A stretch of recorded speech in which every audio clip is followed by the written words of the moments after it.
Kisah yang lain Urwah bin Zubair rahimahullah.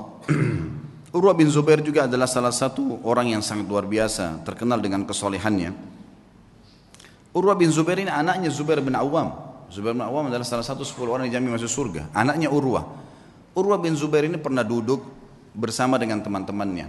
Ada Abdullah bin Zubair, saudaranya sendiri, ya, yang terkenal. Abdullah bin Zubair salah satu perawi hadis, ya, yang terkenal nanti sempat jadi khalifah beberapa saat. Kemudian ada Abdul Malik bin Marwan.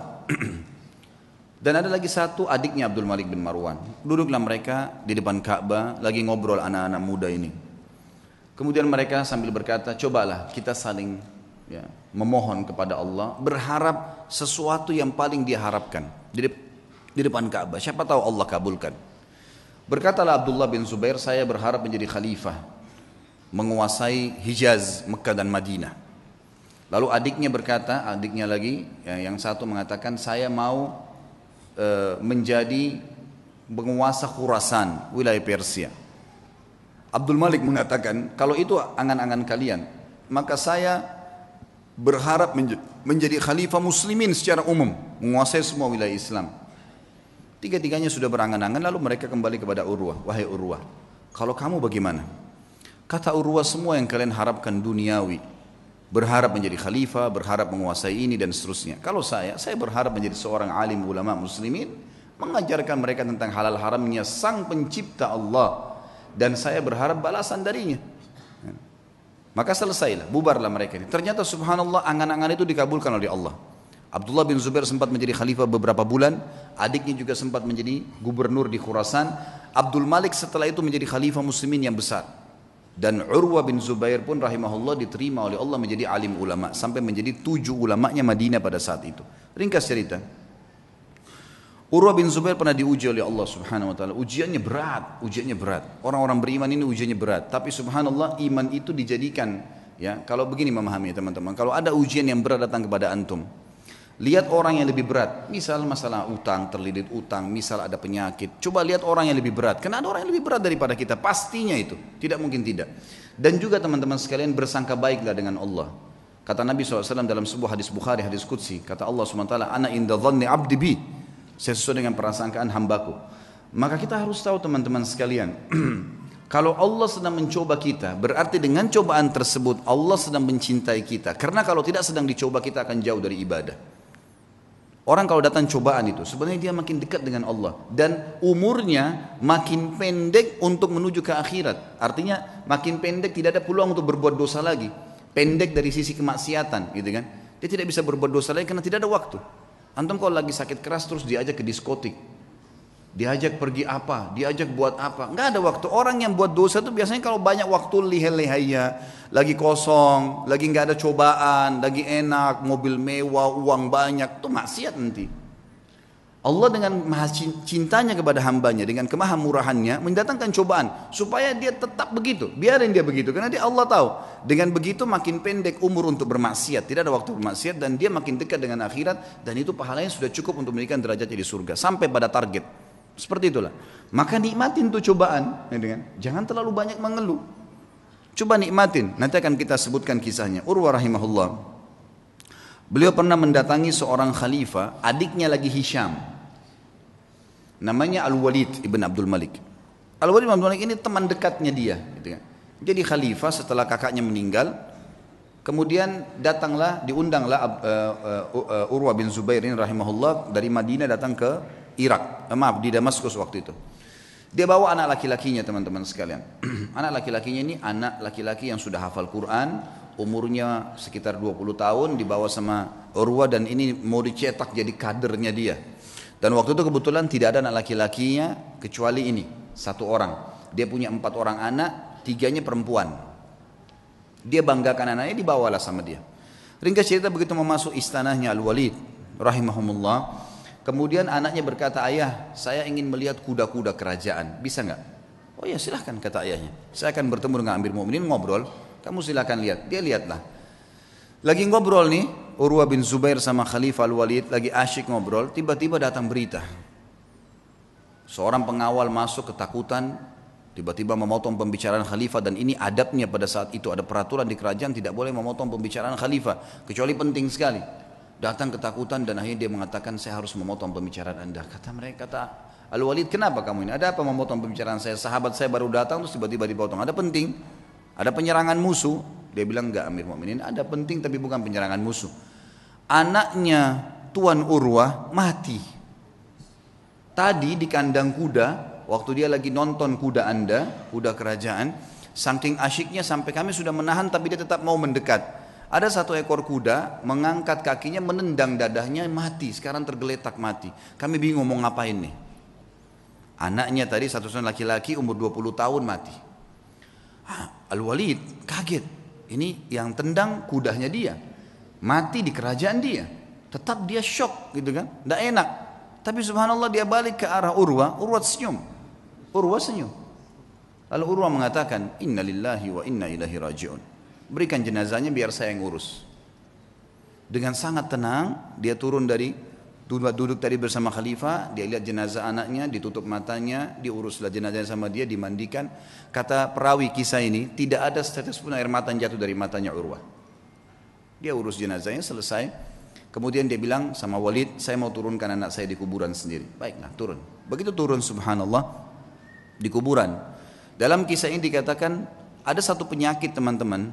Penyakit ini saya tidak tahu dalam bahasa Indonesia, tapi dalam bahasa Arab disebutkan gargarina namanya. Gargarina ini penyakit harus amputasi, nggak bisa enggak. Kalau kena itu biasa ada di jenis-jenis tanah tertentu. Jadi orang turun tidak pakai sendal. Di zaman dulu itu bisa kena, dan itu tidak ada obatnya zaman dulu. Harus dipotong. Dia membusuk tiba-tiba kakinya. Urwah rahimahullah begitu turun, taruh jenazah anaknya, begitu sudah keluar, pas keluar kakinya kena gargarina itu. Kena penyakit, tiba-tiba membusuk, ya kalau kita mungkin bonyok gitu ya, sudah mulai menghitam tiba-tiba dalam sekejap. Lalu waktu Urwah mau jalan nggak bisa, dicek ada tabib, ada Walid datang situ, khalifah juga lihat, ini kenapa nih, panggil tabib, kata ini kena gargarina. Apa solusinya? Harus dipotong. Dalam waktu yang sama nih, anaknya baru mati ditendang kuda, dikubur pada saat itu, dia pun kena penyakit ini, harus potong kakinya. Amir Mu'minin Walid bilang, coba tanya jalan keluar, ada obat? Nggak ada, ini nggak ada lain. Baiklah. Kata Urwah waktu ditanya, bagaimana Urwah? Senyum. Inna lillahi wa inna ilaihi raji'un. Udahlah, potong aja. Potong kaki ini, bukan potong daging biasa. Ya, potong aja. Baiklah. Kata Amir Mu'minin, baiklah kalau gitu. Sampai taruh Urwah bin Zubair di ruangan yang paling leks di istana ini, dan lakukan pemotongan di sana. Taruhlah sebuah tempat yang mewah segala, tabibnya datang. Tabibnya bilang, wahai Tuan Urwah, kita ini akan memotong daging anda dan tulang anda. Tradisi kami adalah harus pasien mabuk, minum khamr, tidak sadar, baru kami potong. Kalau enggak bisa. Kata Urwah, demi Allah saya tidak pernah nyentuhkan setetes pun di tenggorokan saya yang haram. Masa sekarang saya mau, begitu cobaan datang saya mau pakai minum ini? Enggak bisa. Lalu apa solusinya? Pokoknya jangan pakai ini. Musyawarah sama Walid, ya Amir Mu'minin, bagaimana nih? Tamu anda nggak mau minum khamr, kita nggak ada solusi lain. Pikirin, cari jalan keluar. Tapi yang penting aman. Gak lama kemudian datang tabibnya, bawa 10 orang laki-laki, semuanya bodyguard, kekar semua badannya. Kata Urwah, untuk apa nih? Untuk pegang anda nih. Nggak ada solusi lain, harus pegang, nggak boleh bergerak. Ini daging sama tulang saya akan potong. Gerak sedikit ini sudah salah. Kata dia, saya tidak perlu sama mereka. Lalu apa jalan keluarnya, wahai Tuan? Kaki anda harus dipotong, kalau enggak nyebar ke seluruh tubuh. Saya akan bertasbih dan bertahlil, berzikir kepada Allah. Kalau kau lihat wajah saya sudah merah, potong kaki saya. Kata tabibnya, ya sudah, mau apa ini, nggak ada solusi lain. Baiklah, suruh keluar semua. Lalu kemudian mulailah tabib ini menyuruh 2 orang ya, pendampingnya untuk menyiapkan segala yang berhubungan dengan kebutuhan untuk memotong itu. Lalu Urwah mulai tutup matanya sambil subhanallah, walhamdulillah, wala ilaha illallah, wallahu akbar. Direnungi dalam hati, diresapi. Dan betul wajahnya berubah jadi merah. Memerah. Kata tabib, betul saya lihat wajahnya merah, saya potong kakinya. Saya potong kakinya. Terpotonglah kakinya. Begitu selesai terpotong, gitu kan? Kemudian ditahan darahnya, lalu saya mengatakan, Tuan Urwah, sampai Urwah berzikir, subhanallah, walhamdulillah, wala ilaha illallah, wallahu akbar. Tutup mata. Lalu ditepuk, wahai Tuan Urwah, kaki anda sudah kami potong. Dia bilang alhamdulillah. Biasa. Kakinya terpotong nih. Alhamdulillah. Terus kata tabibnya, tapi belum. Darah masih ngucur. kami butuh memberhentikan darah itu. Kata dia, berhentikanlah. Dia bilang, tidak ada jalan lain kecuali kaki anda kami rendam di minyak panas. Nggak bisa, harus minyak panas baru bisa. Minyak panas langsung membuat itu berhenti darahnya. Dia bilang, lakukanlah. Saya akan berzikir lalu lakukan. Dia baca subhanallah, alhamdulillah. Kalau wajah saya memerah, tutup. Tapi subhanallah manusia, begitu dia berzikir, ditaruh minyak panas, dia sempat teriak sebentar lalu pingsan. Urwah rahimahullah terkenal teman-teman sekalian tidak pernah meninggalkan rubu' Al-Quran. Rubu' ini 10 juz setiap hari. Selalu bacaannya, tidak pernah tertinggal. Dalam kisahnya dikatakan dalam 3 hari khatam Quran, selalu bacaannya. Dan tidak pernah ketinggal 10 hari. Dan satu-satunya hari yang dia tidak baca 10 juz itu hari itu saja. Dikatakan dalam kisah hidupnya.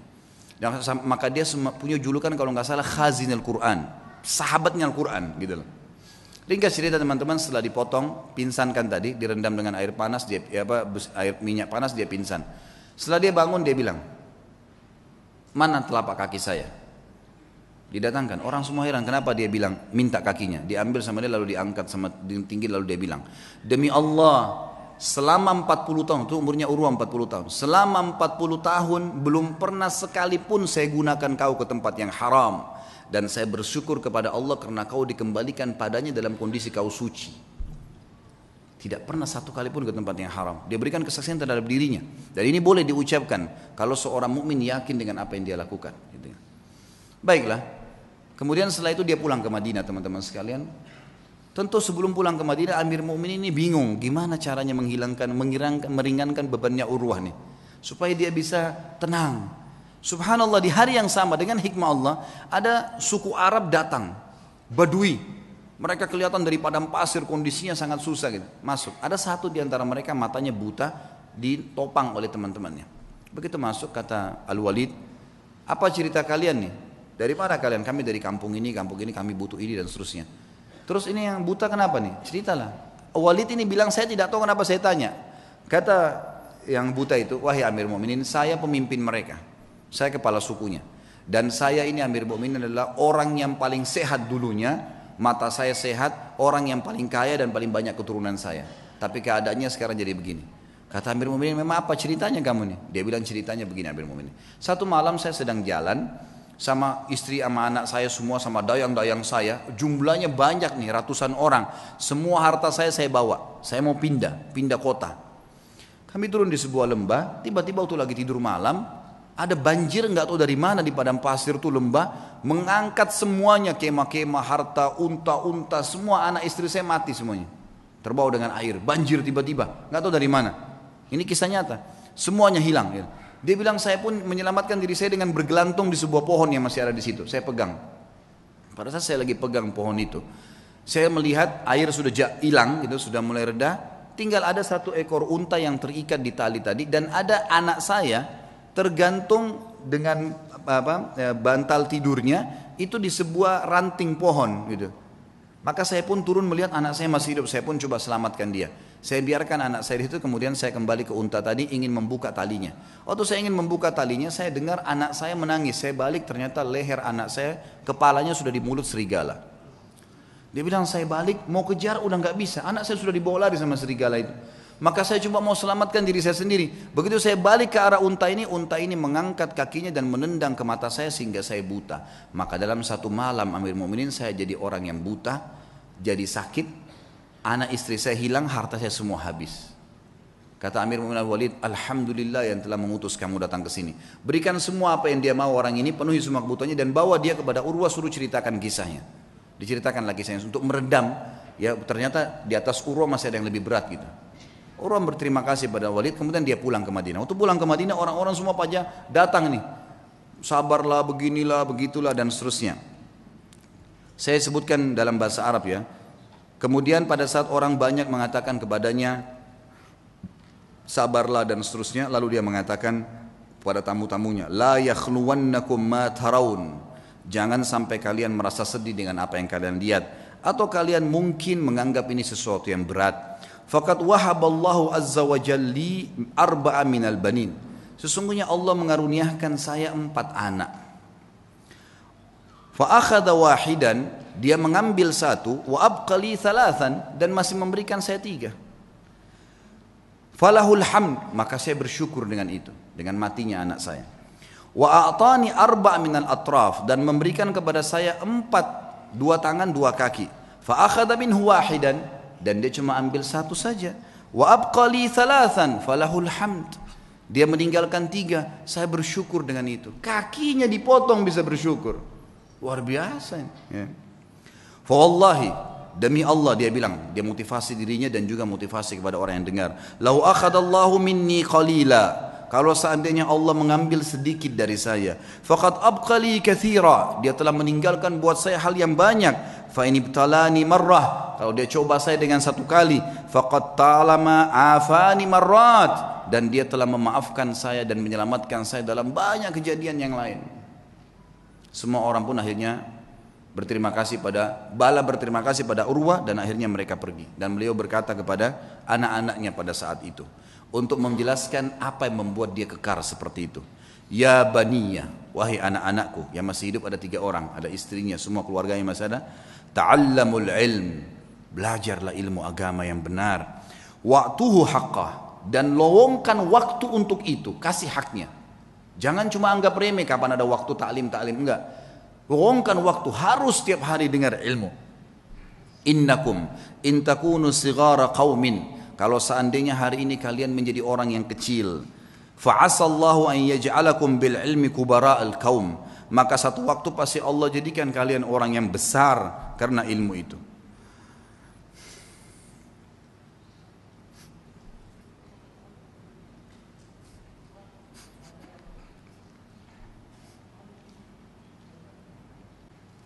Wa saw'ata hal fid dunya akbah min syaikhun jahil, dan sungguh buruk sekali, apakah ada yang lebih buruk dari orang tua yang bodoh gitu, tidak mengerti agamanya. Lalu beliau berkata juga, iyyakum antaraw sadaqata annaha sadaqatun bal i'tabaruha hadiyah, hati-hati jangan pernah kalian melihat amal yang kalian kerjakan atau sedekah yang kalian keluarkan adalah sedekah yang kalian anggap remeh, tapi jadikanlah sedekah itu sebagai hadiah tahdilillahi azza wa jal, yang kalian berikan hadiah kepada Allah subhanahu wa ta'ala. Wala yahdiyanna ahadukum lillah, dan janganlah kalian memberikan hadiah sesuatu untuk Allah. Yastahi an yahdiyahu li azizil qaum, yang dia malu untuk memberikan kepada terhormatnya kaum atau pejabatnya satu kaum. Fa inna Allah azza wa jal azzu wa akramul kurama, karena Allah itu adalah zat yang paling pantas untuk dimuliakan, dan dia adalah zat yang paling layak dan paling pantas untuk memberikan balasan yang lebih mulia. Wa haqqu an takhtar li hadiyatikum, dan yang paling pantas kalian berikan hadiah yang terbaik dari kalian. Kemudian beliau mengatakan, ya baniya, wahai anak-anakku, idza ra'aitum min rajulin fi'latal khair, kalau kalian melihat dari seseorang perbuatan baik darinya, fa'ammilu bihi khaira, maka pasti jadikan orang itu baik, sangka baiklah kepada orang itu. Wa in kana fi nadarin nasi rajulus su', walaupun dia di mata orang dianggap buruk, fa innalaha akhwatun amsalihah, karena perbuatan baiknya itu pasti punya saudara-saudara kebaikan yang lain. Wa idza ra'aitum min rajulin fi'latal syarr, kalau kalian melihat perbuatan buruk dari seseorang laki-laki atau seseorang, fahdharuhu, hati-hatilah dari orang itu. Wa in kana fi nadharin nasi rajulun khair, walaupun di mata manusia dia adalah orang yang baik. Fa innalaha akhwatun amsalihah, karena perbuatan buruk itu punya saudara-saudara yang ikut dengannya. Wa'lamu, ketahuilah, annal hasanati tadullu ala akhawatiha, bahwasanya semua kebaikan-kebaikan akan mendatangkan saudara-saudaranya. Wa annas sayyiati tadullu ala akhawatiha, dan seluruh dosa-dosa juga memiliki saudara-saudaranya.